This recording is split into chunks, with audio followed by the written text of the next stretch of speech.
장가 기자, 일단 또 이거 사례입니다. 지난 5월에요. 친아버지를 살해한 후 물탱크에 시신을 유기한 30대 남성 이야기입니다. 네, 그렇습니다. 친아버지를 살해한 후 물탱크에 그 아버지를 예. 가둔 사건인데요. 네, 네. 네, 그렇습니다. 일단은 뭐 김지민 변호사님, 친아버지를 살해한 이 남성이요, 뭐 굉장히 동기가 네. 아주 기가 막혀요. 그러니까 이 사건이 굉장히 좀 잔혹하고 그리고 또 비난 가능성이 굉장히 높은 범죄인데도 불구하고 이 동기가 뭐 때문에 이렇게 했냐라고 이제 들으시면 굉장히 좀 당혹스러우실 것 같습니다.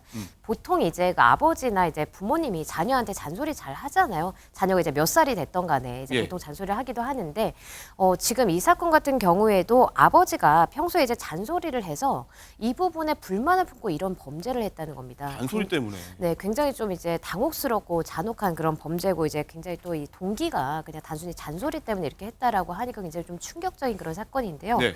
실제로 지금 이 범죄를 저지른 이 김 씨 측 변호인 역시도 이 범행 당시에 이 김 씨가 정신적 스트레스가 굉장히 심해서 범행을 저지르게 됐다. 이렇게 이야기를 하고 있습니다. 네, 일단은 뭐 저도 집에서 잔소리 그만해야겠다는 생각이 먼저 드는데, 일단은요, 현장 목격한 그 주민 목소리 어떤 목소리인지 한번 듣고 오겠습니다.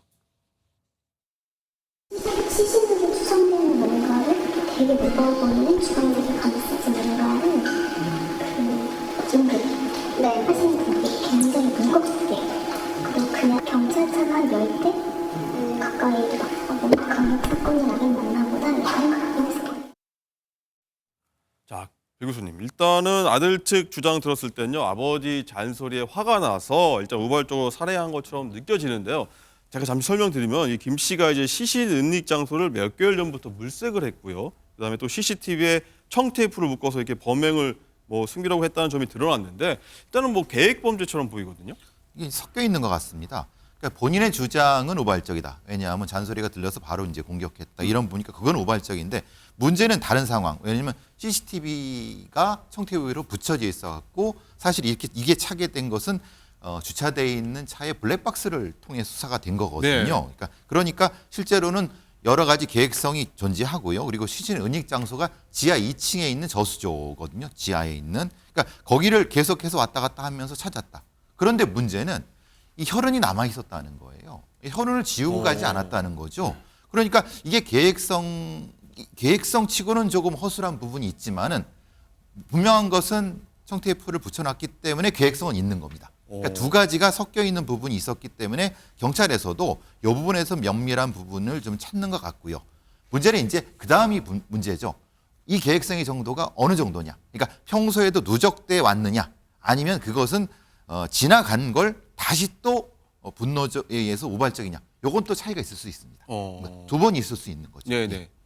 일단은 지금 아들 김 씨 측 보니까 이 범행 당시에 또 심신미약도 주장하고 있는데, 뭐 김광삼 변호사님, 이거는 어떻게 좀 파악을 하십니까? 일반적인 이제 살인죄 같은 중범죄 같은 경우에는 아주 중형이 선고될 가능성이 크죠. 근데 법정형도 굉장히 높고요. 그래서 대부분에 있어서 이제 첫 번째는 우발적 범행이라는 걸 많이 주장합니다. 왜냐하면 계획적 범행과 우발적 범행은 굉장히 차이가 있을 수 있거든요. 두 번째는 이제 심신미약을 대부분 많이 주장을 해요.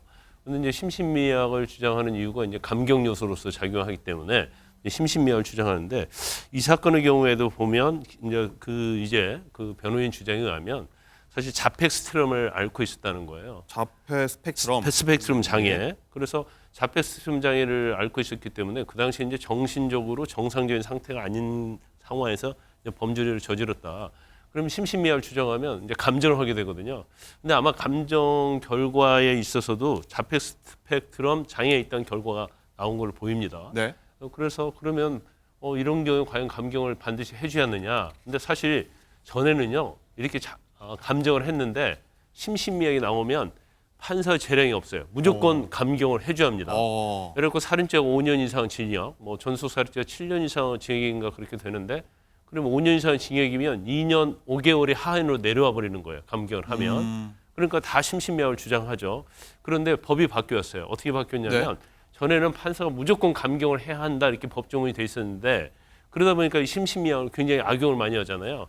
그래서 감경할 수 있다 이렇게 바뀐 거예요. 감경할 수 있다. 그래서 감정 결과에 심신미약으로 나온다 하더라도 판사가 여러 가지 종합적인 상황을 고려해서 감경을 하느냐 안 하느냐는 판사의 판단이다, 재량이다 이렇게 볼 수 있기 때문에 반드시 심신미약이 나왔다고 해서 형량이 감경되는 것은 아니다 이렇게 말할 수 있습니다. 일단 배 교수님 일단 궁금한 게 자폐 스펙트럼이라고 계속 얘기를 언급하셨는데 자폐 스펙트럼은 좀 어떤 얘기인가요? 어떤 장애인가요? 예전에는 자폐증이라고 네, 했었죠. 그렇게 흔히 알고 있는데. 근데 이제 자폐증이라고 하는 증상도 굉장히 다양합니다. 이게 이제 이런 분들이 모든 어떤 일상생활에서 비논리적이지가 않습니다. 논리적인 부분, 아주 정상적으로 생활하는 부분이 있는데 갑작스럽게 어떤 다른 요소가 존재하는 여러 가지가 같이 존재하기 때문에 이걸 넓게 불러서 자폐 스펙트럼이라고 스펙트럼 하고, 넓다. 그러니까 말하자면 이런 겁니다. 평소에도 굉장히 얘기를 잘하고 사회성도 있습니다. 근데 갑자기 어떤 특정한 부분에 있어서는 사실 이상한 행동을 할 수 있는. 근데 이런 증상 가진 사람이 아주 적습니다. 뭐 사실은 뭐 눈에 띄지 않을 정도로 적기 때문에 모두 일반화하는 건 되게 어렵습니다. 그래서 문제가 뭐냐면 이런 분들도 범행 수법이 논리적일 수 있습니다. 그리고 잔혹할 수 있습니다. 그런데 문제는 균형이 안 맞습니다. 어떤 부분에서는 굉장히 치밀한데 어떤 부분은 굉장히 허술합니다. 그러니까 전형적인 자폐 범죄자일 수 있는데 다시 말씀드리면 자폐 스펙트럼이라 하더라도 범죄인 경우는 아주 적습니다. 이건 명확히 알았습니다. 일단은 지금 자폐 스펙트럼이 있다고 해도요. 지금 보면은 수법이 굉장히 치밀하고 좀 교묘한 면을 보이거든요. 그래서 일반 장애를 가진 분이라고 좀 느껴지지 않아요. 좀 어떻게 좀 봐야 됩니까? 이 부분. 아무래도 그 부분 때문에 지금 이 문제가 되는 거죠. 왜냐하면 판단하기도 굉장히 어려울 겁니다. 의사 선생님도 이 부분이 실제로 이제 이것이 어느 정도까지의 범죄성과 연관이 되는가라고 하는 건 프로파일러도 사실 찾기가 되게 어렵거든요. 근데 짧은 기간에 이것이 판정이 났다고 해서 저도 좀 우려가 되긴 됩니다. 그렇군요. 김진희 변호사님, 일단은 지속적인 치료가 좀 필요해 보이긴 한데 죄질이 일단 상당히 안 좋지 않습니까? 그럼 감형이 뭐 될까요? 뭐 일단 제 개인적인 견해긴 하지만 감형이 되기는 굉장히 좀 어려울 것 같습니다. 그래서 앞서서 이제 김광사 변호사님께서 굉장히 좀 자세하게 말씀을 주신 네. 부분이기는 한데요. 그 일단은 지금 본인은 이제 자폐 스펙트럼 장애를 주장을 하고 있잖아요. 근데 이런 것들이 이제 심신미약자에 해당할 걸로 이제 보이거든요. 이제 법적으로는요. 그래서 이제 심신미약자 같은 경우에는 형을 반드시 감경을 한다가 아니라 이제 법조항이 바뀌어서 형을 감경할 수 있다입니다. 그러니까 이제 판사가 재량에 따라서 뭐 이 사람의 죄질이라던가 아니면 전과라던가 아니면 뭐 합의가 됐는지 반성하고 있는지 이런 것들을 보고 감경을 해도 되고 안 해도 된다는 겁니다. 근데 이제 요즘의 추세가 뭐냐면 점점 이런 어떤 감경을 안 하는 추세가 되고 있거든요. 그러니까 과거에는 보통 이런 심신미약이 인정이 되면 대부분 감형을 좀 많이 해줬어요. 네. 근데 요즘에는 거의 해주지 않는 추세예요. 그렇기 때문에 예전에는 변호사들이 이제 뭐 심신미약 주장을 굉장히 많이 했었다면 요즘에는 사실 이런 주장 그렇게 강하게 하지 않는 추세입니다.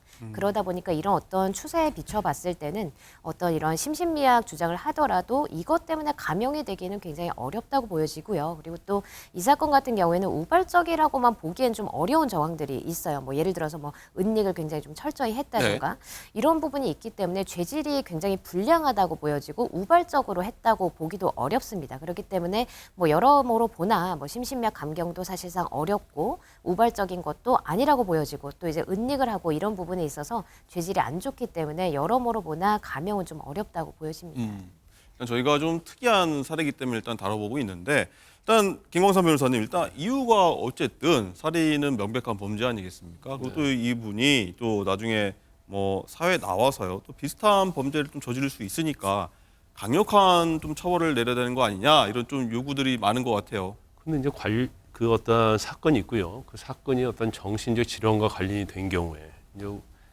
더군다나 이제 살해죄, 살인죄 이런 것들은 굉장히 중환죄 아닙니까? 그러면 사실 엄벌하는 거 맞죠. 네. 그 엄벌해서 형량이 다 집행을 한 다음에 나온 다음에 그러면 어떻게 할 것이냐. 이게 사실 사회적 문제거든요. 그렇죠. 왜냐하면 어떤 교도소나 구치소에서 복역을 하면서 정신적 치료가 된다고 하면 모르겠지만 사실은 사회적보다도 그 안에서 치료하는 게 어렵지 않습니까? 그러면 사실은 나오면 그 정신 질환이 치료되면 또 재범의 위험성이 있는 거거든요.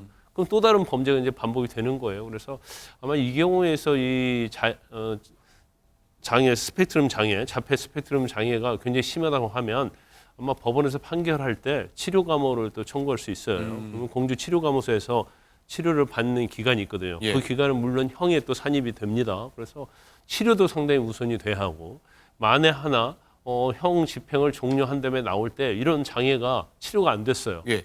그러면 사회로부터 보호해야 하잖아요. 그렇죠. 그래서 이런 경우에 어떤 시설에 어느 정도의 주거를 제한할 수 있는 보호 처분이지 그런 게 있어야 한다. 그게 사실은 오래전부터 얘기가 되어 왔지만 인권과 관련된 문제 때문에 예. 이게 근본적인 대책이 없거든요. 그래서 이제 그런 부분을 우리가 정말 사회적으로 고민을 좀 많이 해봐야 한다 이렇게 봅니다. 독특한 사건이라서 아무튼 뭐 사회적으로 좀 스터디가 좀 필요할 것